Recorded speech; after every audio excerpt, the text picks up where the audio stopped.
Recentemente o vídeo do Felca viralizou e com certeza você já ouviu falar, se você não assistiu, mas se você assistiu, você entendeu a importância do conteúdo que ele passou e que ele transmitiu. E o que eu quero falar com vocês hoje é justamente sobre o ponto-chave a respeito do mundo gospel e a relação do que o Felca denunciou. Eu quero começar apontando para a opinião dele a respeito da adultização da criança.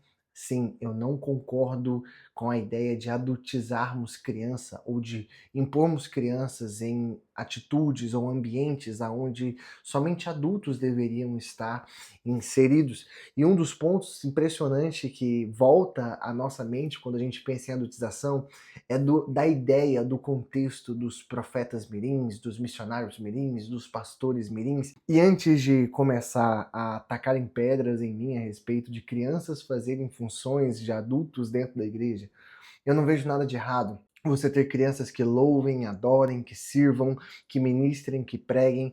Eu não vejo nada de errado nesse sentido, inclusive incentivamos isso na nossa comunidade, na nossa igreja. A questão é quando o que está por trás de quem pratica isso como negócio de vida age com essas crianças. Porque muitas vezes essas crianças sim estão fazendo inspiradas por aquilo que acreditam, mas estão sendo instruídas por homens e mulheres que só querem tirar proveito. Não, eu tô aqui para dizer que essas pessoas muitas das vezes não querem te impulsionar para o seu propósito. Você é apenas mais uma ferramenta de lucro, de visibilidade para essas pessoas. E nós, cristãos, precisamos ter a consciência do que nós estamos projetando para essas crianças. Se você não tem plenitude naquilo que você está ensinando, daquilo que você está pregando, ou da responsabilidade que é o cargo e o fardo que você está tomando por causa disso, você talvez não vai entender as duras pressões e opressões que se envolvem em assumir essa responsabilidade. Digo isso porque assumir a responsabilidade de ser um pastor ou um profeta numa idade tão curta e muitas das vezes sem um acompanhamento teológico, um acompanhamento espiritual devido, pode prejudicar essa pessoa pro resto da vida, não só apenas através do ensino dela, mas na vida dela. Então sim, eu concordo com crianças querendo ser pastoras, com crianças querendo servir no reino de Deus, eu não vejo problema nisso. O meu maior problema é quando falta instrução no que está se fazendo. O grande problema é que nós fazemos disso um show, um palco, uma grande atração. Então agora, além de ser um profeta que revela, que dá CPF, que dá nome e que revela origem da cidade e tudo mais, agora ele tem 14 anos. E isso deveria nos preocupar, porque nós não estamos formando discípulos de Cristo, estamos formando atores performáticos, que são excelentes no palco, que são excelentes no púlpito, mas que às vezes não têm vida de comunidade, que não têm vida de comunhão, de relacionamento em igreja. Nós devemos nos preocupar sim nesse quesito. E no segundo ponto, onde eu quero abordar mais profundamente, que está no vídeo do Felca, a relação do Ítalo Santos. Com certeza você que é cristão pôde acompanhar nesses últimos dias o quanto esse indivíduo era relacionado a alguns profetas famosos do meio gospel. E o que eu quero dizer, não apontando especificamente para nenhum desses profetas, mas o que eu quero dizer é a importância, a nossa responsabilidade como igreja. Eu não quero aqui endossar nenhum tipo de profeta, porque eu não quero pôr a mão no fogo por ninguém. Mas você precisa entender a responsabilidade que nós temos ao entregarmos uma palavra, e eu sei bem como funciona isso por estar no meio e enxergar no meio como essas pessoas atuam, ao entregar uma palavra, se ela não vier com um viés profético vindo de Deus, de transformação, de renovação, de algo que possa realmente produzir frutos e frutos que permaneçam, nós estamos apenas gerando revelações de prospectos para nós mesmos.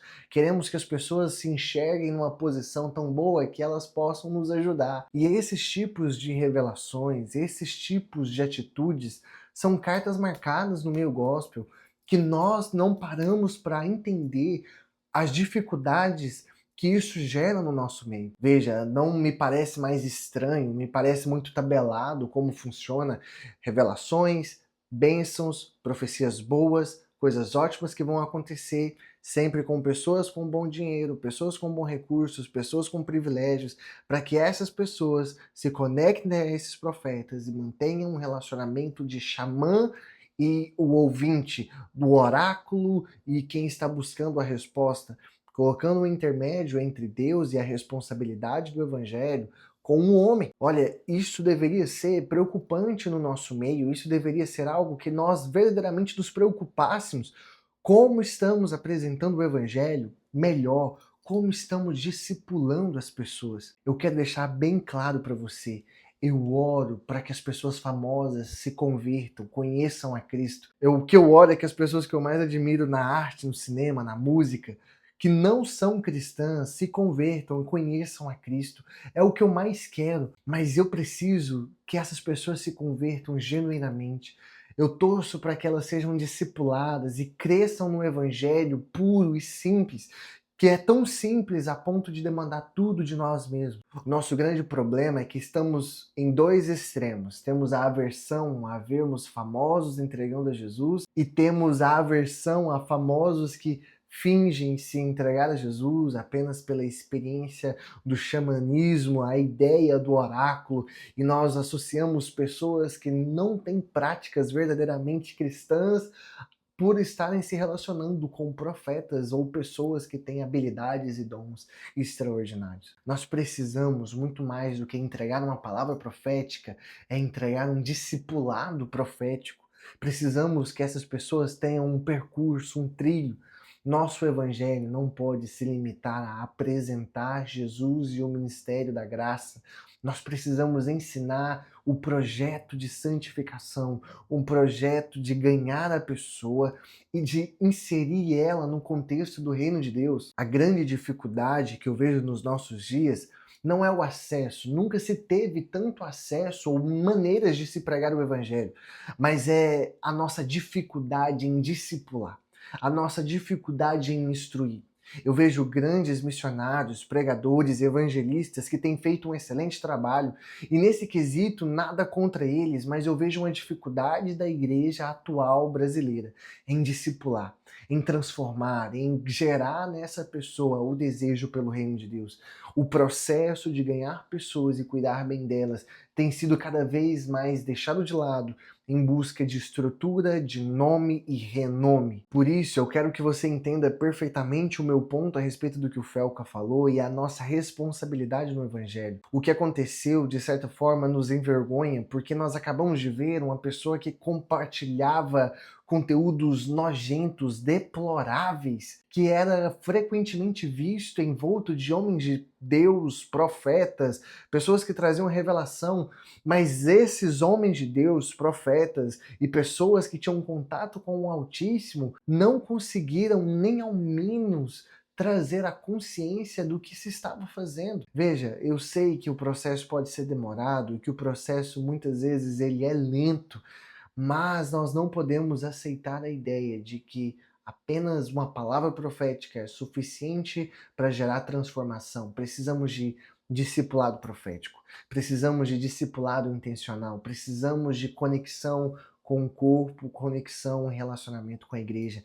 Sem essas coisas, viramos apenas uma atração que qualquer pecador gosta. Gosto de citar a passagem do mago que foi até Paulo querendo que ele ensinasse os seus truques. Me ensina os seus truques. Veja, esse homem, ele não desacreditava de Paulo, ele acreditava no que o apóstolo Paulo estava fazendo, nos milagres, nos dons dele, ele acreditava em Paulo, mas a busca dele não era por transformação, não era por renovo, não era por um evangelho que transformasse aquele homem, não, a busca dele era por promoção, ele queria se promover pelas habilidades que o Paulo também tinha. Então o que eu acabo percebendo é muito isso, nós estamos fazendo o oposto de Paulo. Estamos abraçando essas pessoas, recebendo o seu dinheiro e compartilhando palavras vazias em nome de Deus. E eu espero que essa situação tão vergonhosa quanto foi desse caso do Felca, do Ítalo e sobre a adultização das crianças, tenha despertado a igreja para muitos detalhes que estamos deixando passar. O primeiro é a forma como nós inserimos as crianças no reino de Deus e a forma como muita gente abusa dessas habilidades especiais em crianças. E o outro ponto é a forma como nós temos sido profetas, nós temos sido homens e mulheres de Deus mas estamos esquecendo que muito mais do que uma palavra profética, como eu disse, precisamos de um discipulado profético. Eu espero que tenha feito sentido para você, essa é a minha reflexão com toda essa situação, e que Deus nos dê misericórdia, dê graça para instruir a nossa igreja. Eu não acredito que situações como essa venham apenas para manchar a nossa reputação como igreja, como evangelho do reino, mas eu acredito que situações como essa vêm para nos despertar para um novo tempo, para aumentar o sarrafo daquilo que é o evangelho, para nós purificarmos certas ocasiões e sim virarmos para esses magos que desejam o evangelho por promoção e dizer: arreda Satanás, você não entendeu de fato o que é o evangelho. Fique com Deus e se você gostou, comente aqui. Se não gostou, também comente. Eu quero criar esse hábito de conversar com vocês aqui nos comentários. Fiquem com Deus e até o próximo vídeo.